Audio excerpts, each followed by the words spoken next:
What is going on, everybody? Here is Goat Talk for another week here, and we have some exciting topics for you guys and a new special guest to Goat Talk. Luca, say hi to everybody.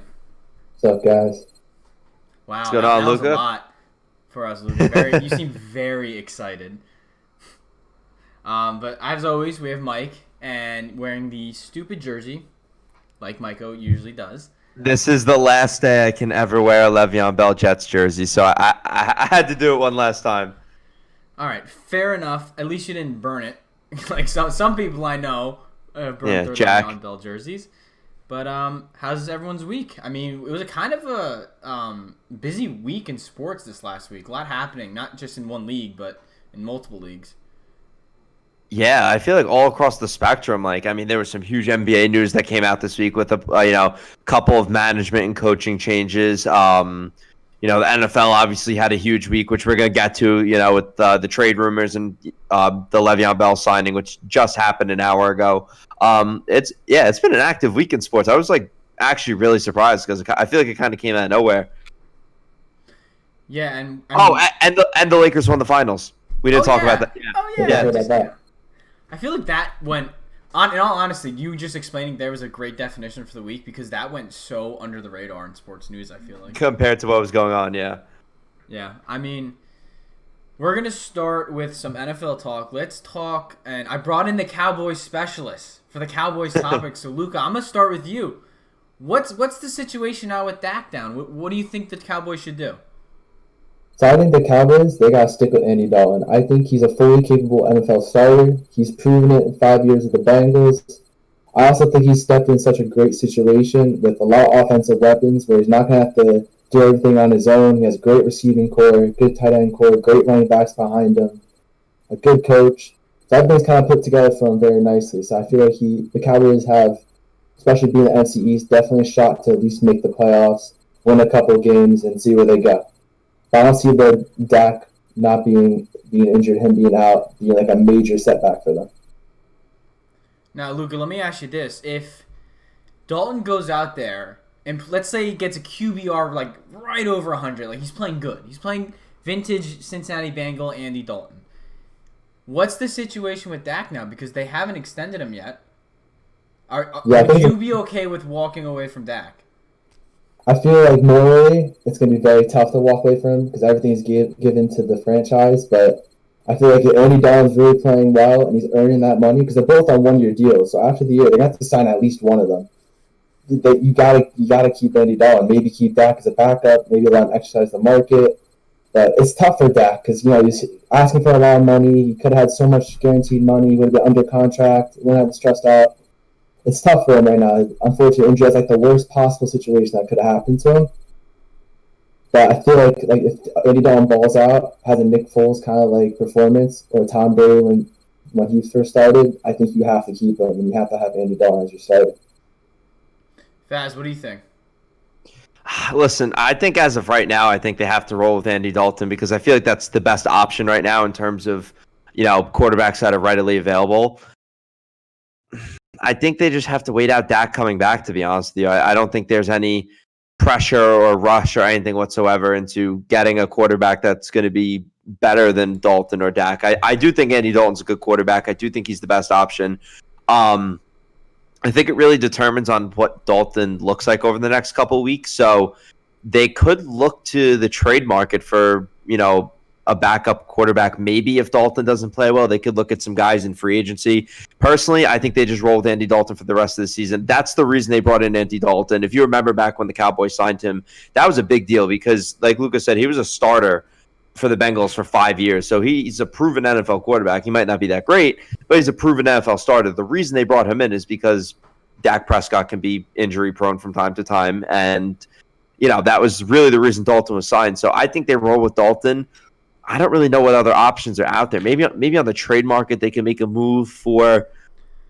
I don't even know. I'm thinking of backups around the league that are notable guys. I don't like. I do you make a move for Jameis Winston or someone like that? Well, we're gonna get to that in a little bit later with kind of our trade deadline talk, Yeah, free agent talk. But going back to that, it's not in a hot take to say that Andy Dalton's the best backup quarterback in the league. Not at all. So if Dallas, I'm not panicking right now. Andy Dalton's been there. He's won big games. He's gotten crappy Bengal teams deep into playoff runs. So I'm not concerned. You got a veteran coach in Mike McCarthy as well too. I'm sticking with the Red Rocket. I'm sticking with Andy Dalton, and this is still NFC East is still up for their taking, the Cowboys. And I'm saying that as a Giants fan. It's a mess right now in the NFC East. So I'm not panicking at all, and I'm not gonna try to pull trigger on a trade for a guy like Winston, or we're gonna talk about Haskins in a little bit. But I'm sticking with Andy Dalton. This is the reason they signed him to the Cowboys, is because of something like this happens. Because there was a lot of unsureties with Dak and with the contract. So worst comes to worst, you have Dalton as a backup now. So this is what he was brought in to do. He is definitely right, and I would say he's better than some of the starters in the NFL right now. Oh, for sure. I don't really think that's a hot take at all. No, I don't. I think everyone can agree with that too. So if I'm Dallas, I'm not panicking. It's not like you're falling behind in the division. NFC East is poop right now. So just to say it in a PG way. But Eddie wants to let you know, Mike, to take that jersey off. It's over.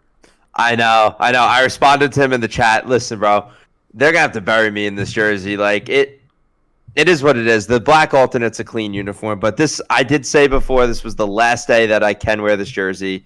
We are gonna get to Le'Veon Bell in a bit, though, so hang tight. Yeah. I have nothing else to add for the Cowboys. I mean, Luca, I'll get last word here as a Cowboys fan. What do you think?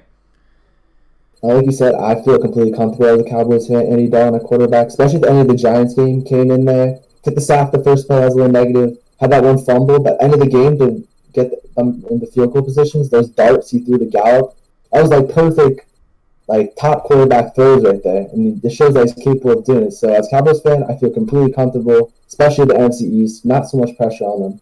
They can probably make the playoffs to go 7-9, honestly. So I think it's fine. Andy Dalton's fully keepable. And, Michael Gallup looking like a ballerina out there definitely helped on that drive. But Andy Dalton also made it happen. So you got to give him some credit for that. So I say Dallas stick with the Red Rocket, and we'll see how that goes for the Cowboys. But moving over into the NFL trade segment, what's going on? I know about an hour or two ago, Le'Veon Bell officially signed with the Chiefs. So instead of talking about where we think he's going to go, we're going to talk about how we think he's going to fit with Kansas City. And there's some other names going around this week in the trade block. Some surprising, obviously, we'll get to the Jets. But, guys like A.J. Green, Dwayne Haskins was put on the block this week, which was a big surprise to me. So, Mike, I'll let you start here on wherever you want to start with it, because we got four guys really to talk about. Yeah. I'm assuming you're going to want us to talk about Bell, but what do you got to say? No, well, I mean, I'll touch on Bell briefly. So the cut was kind of a surprise to me, I'm not going to lie, but I just think it was a signal that the team's going all in on a rebuild. They wanted to, try to shed some cap as much as possible. Forget about the Jets. In terms of the Chiefs, as soon as I found out he got cut, I said he's going to Kansas City. I actually really think he's a good fit there. And it pains me to not talk about the Jets in this topic, but I'm trying to be bipartisan here.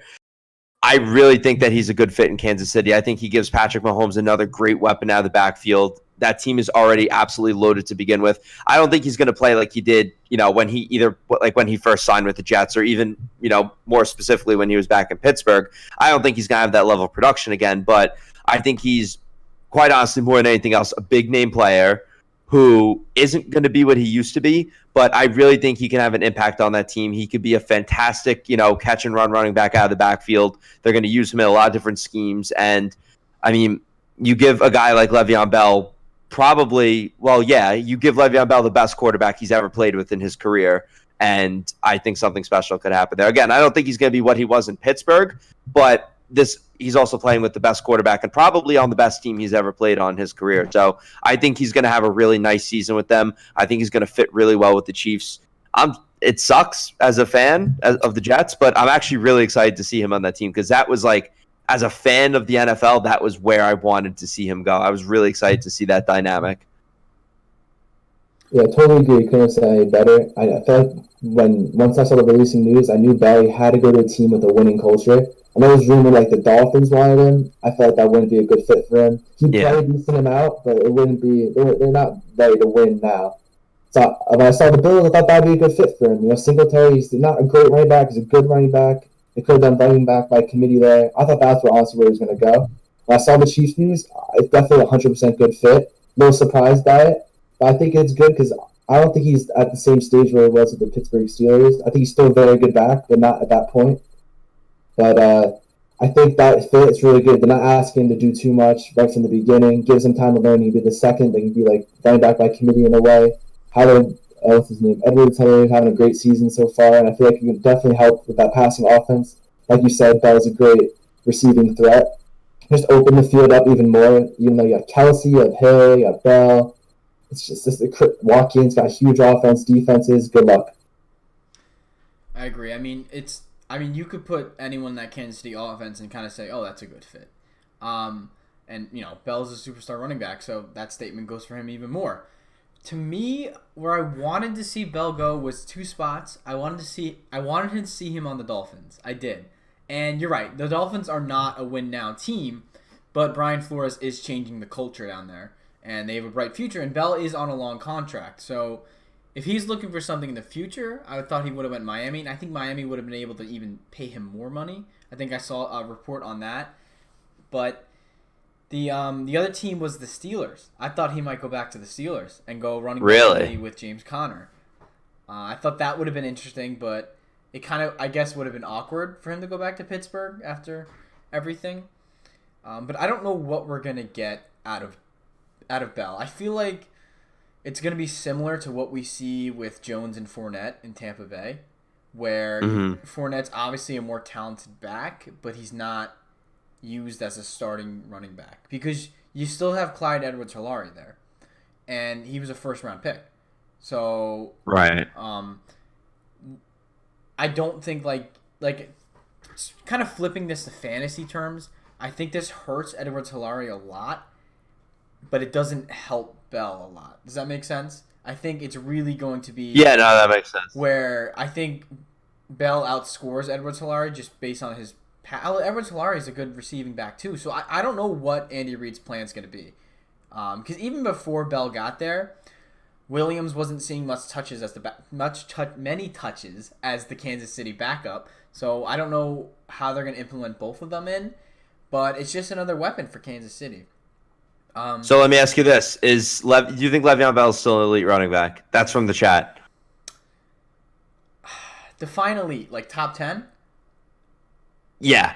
No. Top 15, top 20? I don't think so, no. I would say top 15, top 20, yes.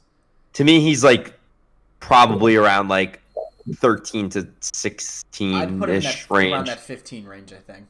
Yeah. He just hasn't shown enough to me in these last couple of years. I know what he did in Pittsburgh, but I also know what Fournette did in Jacksonville, and he got cut. So now let me ask you this: do you think that this is as a result of him, the situation he was in, the talent kind of decreasing from injuries and whatnot, or do you think it's a little bit of both? Well, I think anyone on the Jets is doomed for their career. So I honestly think that has a part in it. Adam Gase is a joke. We all know that by now. So that has a part of it too. But also part of it has to do with him. He was hurt most of this year. I believe he got hurt in a previous year with the Jets too.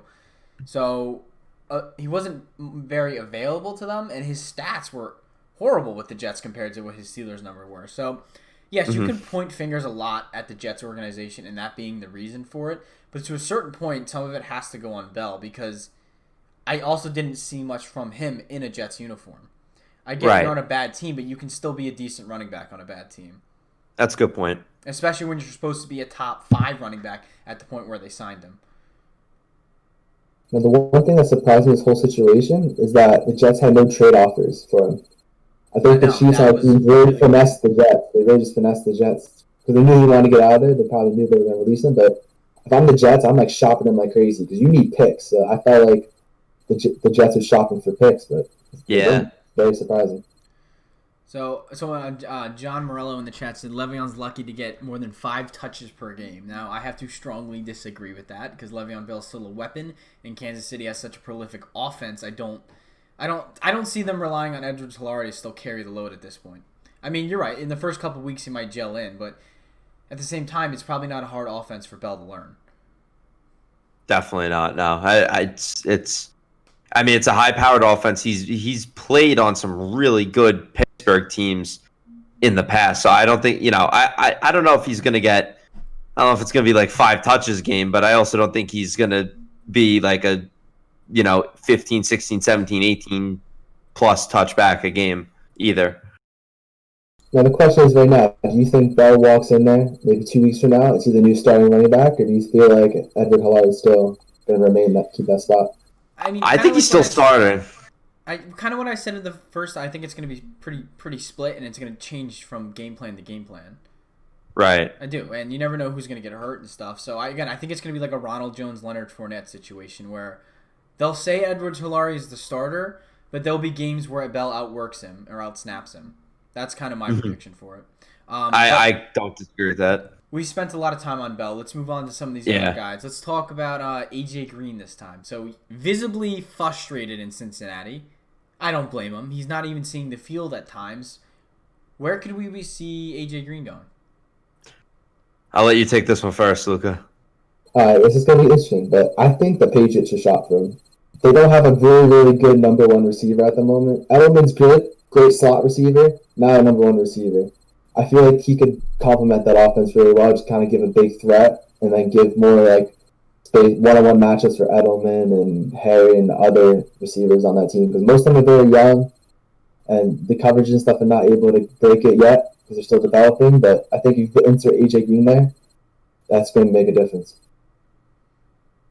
Listen, I don't think that's a bad team either. I think, well, before I talk about where I think he might go or what might happen to him, he has been one of the most wasted talents in recent NFL memory. I mean, you look back in the years where he had like Dalton with him, and he was putting up insane numbers, but the team just wasn't doing good. I don't think wherever he goes next, he's going to be what he was. I'm sorry, I just don't think he's going to be AJ Green from a couple of years ago. But I do still think he can really add value to a team and be a good wide receiver. Now, my fear is that this becomes a Le'Veon Bell situation where people just see that he's not playing well and nobody really makes an offer for him, and then he gets cut. I hope that doesn't happen, but I think there are really a lot of teams he could go to. One team, and I know they just made a big play for a wide receiver this offseason, but I always think of Buffalo when I think of AJ Green because I've seen them. There was rumors that last year. That's what I was going to say. Yeah, that's what I was just going to say, because they made, there were rumors about him going to Buffalo last year. Yes, they went out and spent big money on Stephon Diggs, but I don't think the interest in AJ Green changes. I think Buffalo is very slowly becoming a win now team. I mean, they spent all that money on Stephon Diggs. They were in the mix for Le'Veon Bell. If AJ Green becomes available, why not give Josh Allen another weapon? Another team I would really love to see him go to. This is just me like fanning. I would love to see him go to Seattle. Seattle's my pick for this. Jets, and I was really about to hit you. No. Well, I mean, I only didn't say Seattle. Continue. I only didn't say the Jets because I knew this would happen. But no, I actually think Seattle will be a really good team for him. I don't think he's a wide receiver 1 anymore. I think he's going to be a wide receiver 2 or 3. Why not? If you're Seattle, whether it's a trade or if he ends up getting caught eventually, why not go out and try to give Russell Wilson another weapon? I mean, he's got some really great talent on that offense, but I still think Seattle's just 1 or 2 really small pieces away from getting over the hump. And I think bringing in a big name guy like AJ Green could be that team. Or it could be that, yeah. For me, I was thinking Bills because of those rumors last year, but the team I'm going to talk about is it's probably a hot take because this team seems to never make trades. But I'm going to go with Green Bay here. I was just going to say that, yeah. Green Bay could use AJ Green as a receiver. Even if he's not going to be a wide receiver 1, you have an injured guy with, injured receivers in Green Bay. They're working with an undrafted tight end, Tonyan, who's doing a good job.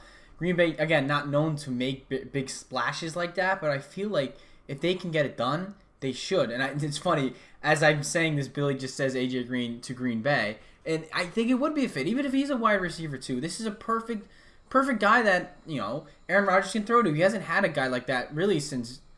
I mean, you have Devontae Adams there, but I feel like he's been getting hurt a lot this year and last year. He dealt with some injuries, so if he's not there, then you have AJ Green at least as a veteran receiver. But even think about with Devontae Adams there. You have Devontae Adams on one side, AJ Green on the other, and then Lazard in the slot. You have Tonyan at tight end, who's becoming, Aaron Rodgers' tight end at their big 3 touchdown game. So Yeah. I feel like this is, if Green, out of the receivers that might be traded, I feel like this is a good one for Green Bay because his physicality, I just feel like would work very well with Aaron Rodgers, kind of like how Jordy Nelson worked out with Aaron Rodgers. Right. I like that comparison. And I think, kind of like what I said about Seattle, I think Green Bay is that team that really can do something in the next year or two, but they're 1 or 2 really small pieces away. And I think one of the things that they need is just a tough, physical wide receiver to be a wide receiver too. And I mean, I feel like AJ Green's value is just so low now that any team could really make a play for him. Yeah, I agree. I think that Green Bay destination is a good idea too as well because, like you said, Devontae Adams is there. But he's not really the type of receiver that's like throw it up and I'll catch it. He's more kind of a great outliner, speedster kind of guy. So I think AJ Green would add to that. Yeah, I Definitely. think a physical receiver like that would really benefit Aaron Rodgers for who's already having an MVP season. But let's move on to a quarterback now in Dwayne Haskins. So I think this was, for me, was the hardest one to kind of think of. But I'll let you guys start. Do you think, I'll ask you this, 2 questions. Do you think Dwayne Haskins gets traded? And if so, where? So I think for sure he's getting traded. The Redskins, it's so obvious right now, they don't like him. They give him his opportunity, they just don't like him. I think the destination was to go to, I feel like there's not really a spot where he's going to start right away. So I think a good spot for him is to be on a team where there's a veteran quarterback that's approaching the end of their career at the moment. And I think that team's the Colts. I mean, Philip Rivers, he's 36, 37 years old. He's not really playing the best. And that's a good team around him. And you can see with Brissett, they don't like him that much. They don't want him to start this year. I think he's set to be a free agent after this year. So I think that'd be a good fit. Sit in there, learn from Philip Rivers, and maybe next year compete for a job. Faz, what do you think? I got to be honest. I don't really hate that. I think the Colts are a really good fit. Personally, do I think he gets traded? I don't think it's 100% possible, but I mean, Ron Rivera said he's seen enough of him. I want to go back on one thing Lucas said, though, for a second, that I don't actually think that they gave him a real opportunity. I don't think he got the chance he deserved to really prove that he can start and play well in this league. Washington's a mess anyway, so just, been there, done that. I actually really like the Colts. I think that's a good fit for him. One other team that I feel like might make a play for him, the Eagles. I know the Eagles have Jalen Hurts. I know they have Carson Wentz. I know they kind of have those 2 guys, but and this is a whole other topic for a whole other day. I don't know how much longer Carson Wentz stays on that team, and they might be looking to pull in another young quarterback to compete with Jalen Hurts. The Eagles are my dark horse prediction, but 2 teams for me, realistic targets. One, definitely the Colts. Another one, Sean, I'm sorry, and it has nothing to do with the fact that you're wearing the Kirk Cousins shirt. I think Minnesota can make a play for him, and I say that because I said a couple weeks ago if they got the number 1 pick, they should take Trevor Lawrence. I think the Jets are getting that first pick, and I don't think the Vikings are even going to fall in the top 5. I do think they're going to play better as the season goes on, but come the offseason, I don't know how much more faith that team has in Kirk Cousins, so why not make a play for a young wide receiver? So my 2 teams, just like Lucas said, the Colts, I think the Vikings could really make a play for him, and I'm putting the Eagles as a dark horse team if they move on from Wentz. So I agree. I mean, Kirk Cousins, I think, is on the hot seat this year at the quarterback. As much as I love Kirk, but he needs to do something this year to hold his position, or else they may go elsewhere. For me, it's I feel like there's not many teams that want Dwayne Haskins, in all honesty. And, this isn't Ron's guy. Ron wasn't there when they drafted him, Ron Rivera. So this doesn't surprise me, per se, because I think Riverboat Ron's going to go get his guy in this next year or so. But if he does get traded, I'm going to kind of circle back here and say the Cowboys as insurance for Andy Dalton. Because what I think is going to happen is, Luke, I saw the face you made, but let me explain. I think what's going to happen is that they're going to be shopping Haskins, and no one's going to want him. And then Dallas is going to be like, hey, I'll give you a 5th-round pick for him. And then, boom, it's done. Something like that. Like where Dallas gives up a really late-round pick just to have Haskins as a backup to Andy Dalton. Otherwise, I don't see him getting traded, and he just walks away as a free agent. That's kind of where I feel about that. Now, Billy said the Patriots. I feel like the Patriots are not going to go in for Haskins because I feel like there's been other opportunities for quarterbacks. Like before they signed Newton, I felt like there was other opportunities to go get quarterbacks, and they didn't. So I don't see them jumping on this one either. I feel like Newton's a 1-year rental, and they're going to go get their guy in the draft next year. I agree. We got one more guy. Yeah, and this guy kind of went under the radar on the trade block. It's another Jets player, and it's a player I love.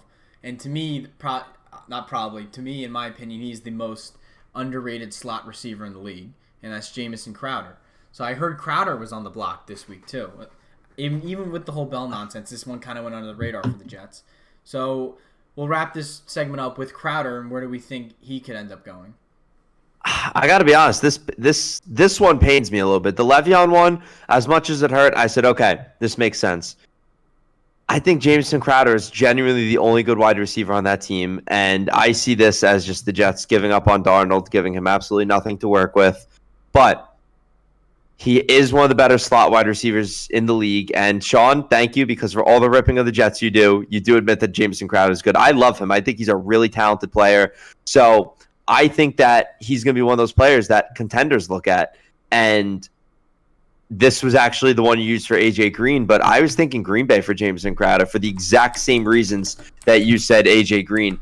They never really make big plays on the trade market, but I really do think that they need another wide receiver, and I think Jameson Crowder would actually be a really nice fit with Aaron Rodgers in Green Bay. But I also think that he's going to be one of the hottest names on the trade market for contenders. There are a couple guys on the trade market that we talked about: Green, Haskins, I guess before he got signed, Le'Veon Bell. I think more than anybody else, I think that Jameson Crowder is probably going to be the hottest commodity on the trade market. So my pick is Green Bay, but I really think he could go anywhere. Yeah, I agree. I think Crowder is probably one of the best, arguably, slot receivers in the NFL at the moment right now. The team I think that's going to make a bowl for him is the 49ers. If you really think about them, what wide receivers do they have? They have Kittle, great 10, arguably the best tight end in the league. But could you name another receiver on that team right now? Debo Samuel's back. They got Kendrick Bourne, but they really have not been for Brandon Ayuk, who's a top pick for them. But those guys really haven't shown too much. Right. So San Fran is another good pick. I agree, Luca. But for me, I think I'm going to go with Minnesota, and he gets reunited with Kirk. So him and Kirk had a really good connection in Washington. And I think Minnesota could go out there and have their wide receiver 3 set of be Thielen, Jefferson, and Crowder in the slot. So I feel that's kind of my take, but I'm kind of going off no previous interest or anything like that, just for the fact that him and Kirk really did a lot together in Washington. And I love Jameson Crowder, so I'd love to see him go on a different team besides the Jets. But we'll see.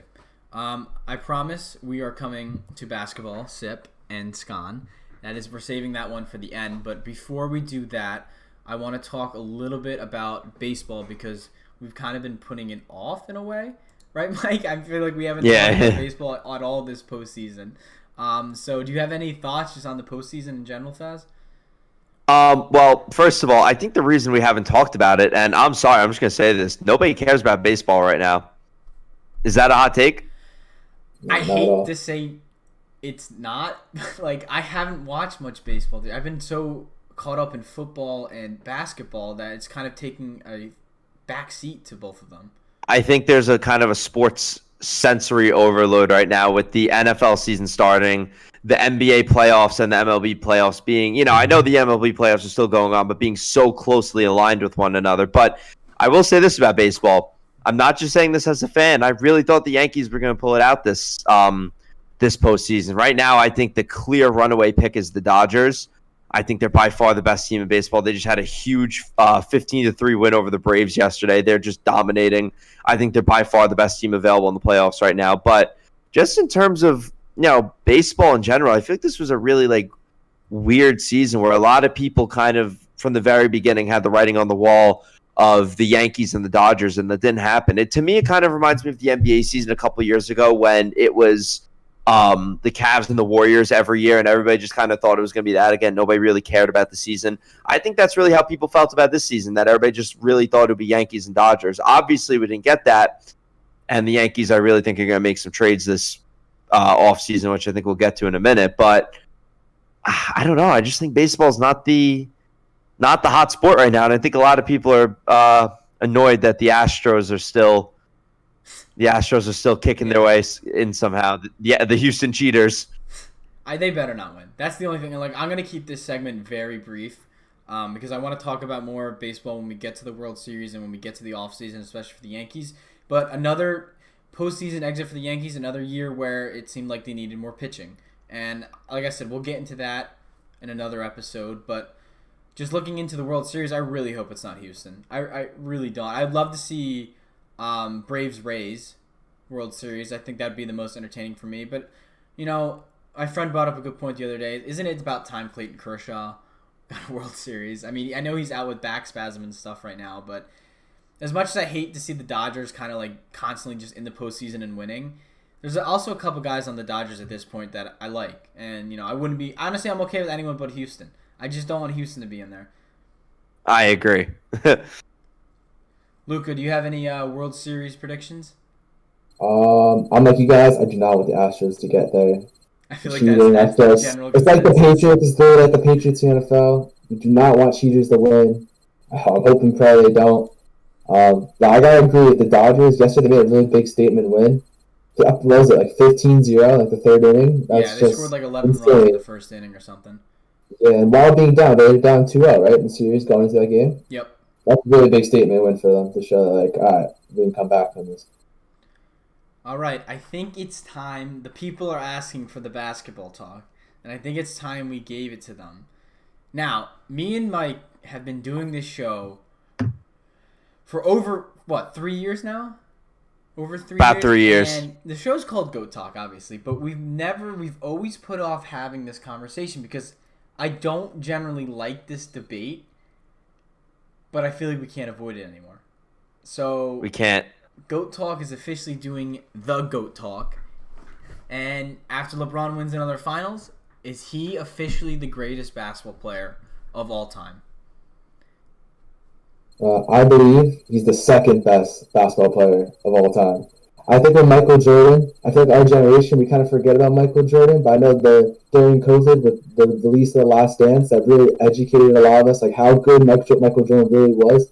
You got to think about it, right? In the finals, he went to 6 finals, he won all 6. And he won 3 in a row, three-peated, took a year off, came back, won 3 more. Like, can you name any other athlete in any other sport that's done that? I feel like that's just exceptional. And the way he's done it, as a scorer, leading that team, and the sacrifices he makes. I love LeBron. I think LeBron's a phenomenal player. But I feel like that argument, as of right now today, is Michael Jordan. Faz? It's been 3 years we haven't had this talk. Oh, God. Okay, so I think there's a clear differentiation between the GOAT and the best player of all time. Any point before, like, a year or two ago, if you were to ask me who's the best player of all time and who's the GOAT, Michael Jordan is, in my opinion, a couple years back, was the GOAT. Greatest of all time, 6 rings, did everything he accomplished that Luka just said. And I would say that the best player of all time is LeBron. I think now they're both LeBron. And I say that because 4 rings, I know it's not 6, but this man has made the NBA Finals 9 out of the past 10 consecutive seasons. That in of itself, I know he's gotten blown out in a couple of them, but that in of itself to me is just insane. Aside from accolades, I genuinely do believe that as a basketball player, I think he's a better player. And you could go back and forth on statistics and whatnot. I just personally think he's a better player. I think he has the size, the passing ability, the rebounding, the playmaking. He's kind of an all-in-one player. In terms of the GOAT debate now, yes, Jordan's 6-0 in the finals, and I do think that's incredibly impressive. But let me say this. I don't think the argument between the two of them is who's 1 and who's 2. I think the argument now is who is 1A and who is 1B, because I think LeBron has more than earned the respect of being in that number 1 spot. So now to me, it's a debate of who's 1A and who's 1B. I hate to say it. I'm sorry. But I think that LeBron James has triumphed Jordan to become the GOAT. And I think this is the championship that did it. Ben, I hope you are in the chat right now, because I'm going to say this. This was LeBron's easiest ring in terms of the team he was playing against. But this was an emotional title. Kobe Bryant passed away this year. The pandemic happened. And I know some people are saying, oh, he had 2 months off. He had a couple months off, this, that. No, this is an emotionally taxing championship. Being away from your family, not being able to see anyone besides your teammates for over 100 days. I said this a couple weeks ago. This is why I commended Jimmy Butler so much for being the leader that he was on the Heat. This was a mentally tolling season. Being away for 115 days, nothing but basketball. This was incredible. And I don't think hopefully, knock on wood, this doesn't ever have to happen again. But for what this championship run was, being away for 100 days, the pandemic, Kobe, all of the emotional tolls that came into this championship, I think this is really what cemented LeBron as the greatest of all time. So the reason I've put this debate off so much is that I feel like we can't fairly have this conversation until LeBron is officially done with his career. And, you know, I've always said Jordan. I've always been on the side of Jordan, but it's getting harder and harder every year to try to argue that case. I like Jordan better as a player. I like watching... I can't say I watched him play, but watching highlights of him rather than watching LeBron play, I think I liked watching Jordan better. But again, it's why can't we have the conversation of greatest of their era? Because we'll never know the answer of who would win in a 1v1. We'll never ever know that answer. We won't. So, but if I have to answer the question, I feel like at this point it's got to be LeBron. And this is the first time I'm probably saying this because, I mean, I know Mike knows I've always defended Jordan, but it's the first time you've ever said that. Yeah, how can I deny what he's done? I mean, look at the Warriors team he beat. That was insane what he did to that Warriors team, able to beat them in the finals. And don't get me wrong, I still like LeBron. I still like MJ better, especially as a Bulls fan, but LeBron's not done either. Like, he could win another championship or two. But that's what I'm saying. When this conversation happens, when LeBron is retired, how are you not... I feel like at that point, because you're adding on to whatever he does in the next, let's say, 3 years he has left, maybe, if that. I don't know. That's kind of a hard number to guess when he's a freak athlete like he is. I don't know how much longer he's going to go. But how can you argue against it? Because he has all these accolades on him. And he's going to have whatever else he's going to get in the next 3 years. At the end of the day, I feel like at this point it has to be LeBron. It has to be. But I also don't like comparing the two. That's just me. If I was, forced against my will to answer this question, that's what I would answer is LeBron. But I never liked this question. I've never liked it. I think it's a debate without an answer, I should say. It should be a rhetorical question. I agree. It's an interesting debate because if you look at them, they're totally two different players. Michael Jordan is just a slimmer down guard. He's going to score on you. He's going to drop 40 points on you. He doesn't care. 4 people on him, 5 people on him. The whole team's on. He doesn't care. LeBron's a little bit, like you guys said before, a playmaker. He'll get those assists. He'll get those rebounds. He'll score a little bit.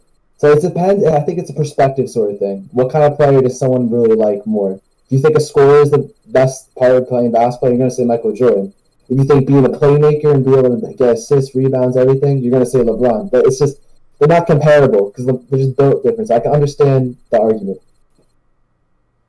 I actually think that was kind of like the perfect way to say it. Like, it really depends on what you're looking for in a player, to be honest. Plus, I really think it's hard to compare the two as individuals because basketball is such a small team sport where you're only on the court with 4 other guys. So a lot of your success as a player really in so many ways depends on who you have around you. And I'm not even going to get into comparing Scottie Pippen versus guys LeBron has played with, or saying that like Anthony Davis is better than Pippen or Pippen's better than Kyrie or whatever that conversation is. I'm not having that conversation, but it's hard to compare basketball players when, yes, they could go out and do their own thing, but they can only do so much or so little depending on who they have around them. And a lot of it, like Luka said, has to do with the type of player it is. So Jordan, for example, is a guy who typically scored the ball a lot more than LeBron.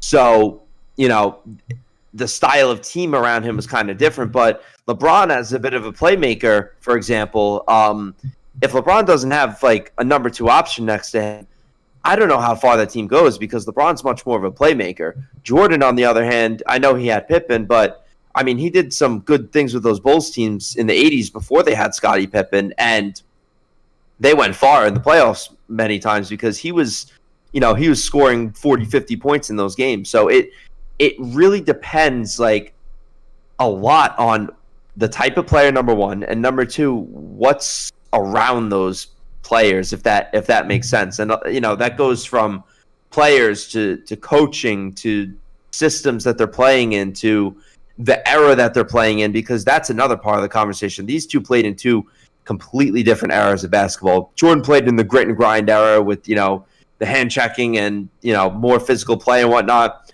LeBron is playing in a softer league, but a softer league that has a lot more talent. So it's all about perspective, I think. I agree. And if we have nothing else to add to this GOAT Talk discussion, I kind of want to finish up with something that's being talked a lot in the comments right now, and talk about Jimmy Butler. And what does this mean for his legacy? I think it really symbolizes. This man cemented his legacy. Definitely. How so? I think Cemented how so?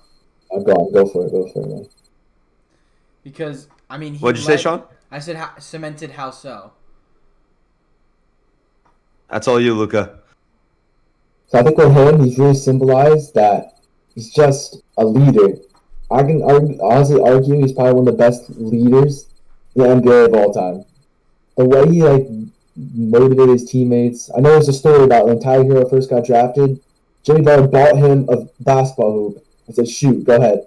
But I feel like Jimmy Butler, just the nitty-grittiness, and even the finals, even though they lost, the way that he was just performing, he gave it everything he freaking had. He had amazing numbers. I think he almost averaged a triple-double against a Lakers team that had a lot of great pieces. And he really, no one thought the Heat were even going to make it to the finals. It was Jimmy Butler and a bunch of young guys. And Bam, similar young, but he's superstar kind of caliber as well, too. But a lot of people also thought Jimmy Butler going to the Heat, okay, that's the end of his career. He's just going to be whatever, not going to really compete, whatever. But he really just proved everyone wrong as a fifth seed going all the way to the finals. That's very impressive.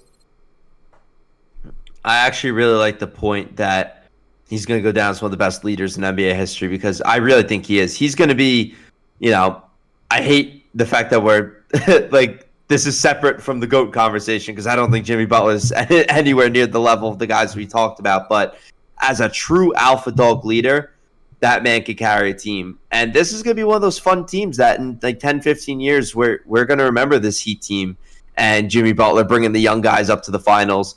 I think his legacy is going to go down as being a great leader. And he's far from done. I think Miami's going to be back. I think they're going to sign, maybe not another superstar, but maybe sign another guy to try to give that team a shot at making a run again. But alpha dog Jimmy Butler, that's never going to go away. And that's, quite frankly, that's going to be his legacy. He's going to be, one of those Kobe mentality guys who, grit and grinds his way to carrying his team, playing heavy minutes in important games. That's his legacy. His legacy is going to be a tough, gritty leader. Agreed. I mean, I've always been a big Jimmy Butler guy since he's been in Chicago, as a Chicago fan. Yeah. And I was sad to see him go, but the situation was better for him to leave at that point, to tell you the truth. So I've always loved Jimmy Butler. I've always respected his hustle on the defensive side of the ball, and his offensive seemed to getting better every single year he's been in the league. That offensive gotten better. He's always been a defensive player of the year caliber defender, but like I said, the jump he's made in the last couple years on being an offensive dog is what makes him a superstar. And you guys pretty much said everything I would say about Jimmy Butler, but I'll ask you this. Can the Heat, just yes or no, can the Heat win with Jimmy Butler being their best player? Yes. I agree. You both agree? Okay, so we'll see. I'm sure we'll talk about this Miami Heat team more when the offseason comes because they're going to be a contender now going into the next season of the NBA. But that is all we have tonight for GOAT Talk. You guys have any final comments about any of this stuff we talked about? I did say one thing. I actually saw it on Instagram maybe like 2 hours before hopping on. Apparently, the Heat are on full out trying to get Giannis in the 2021 offseason. That's what I saw. I did see that too. I did see that as well. Yep. So we'll have more off-season talk kind of when the when that kicks up a little bit because there's a lot of talk about this NBA off-season, and we'll probably do more baseball next week. But make sure you follow Hawk TV on Instagram. Make sure you also follow GOAT Talk on Instagram. It's g.o.a.t._talk. You can also follow all of us on our Instagrams. It's right below us, right there. We'll be more than happy you want to DM us stuff for next week. We'll be more than happy to talk about it. I appreciate everybody in the comments. And from what it looks like in the comments, it was pretty split between Jordan and LeBron. And there's a lot of Jimmy Butler discussion and a little bit of a Fish Pog and Pog U from Gatos and Lazy Janitors. So thank you everybody for being in the chat and being active. We appreciate all you guys tuning in and listening. We will be back next week. Thursday, 8 o'clock. If that's any different, I will post it on the socials, but that will 95% chance be when we come on air right here on YouTube Live on Hawk TV. So I wish everybody a good night and everyone have a safe weekend.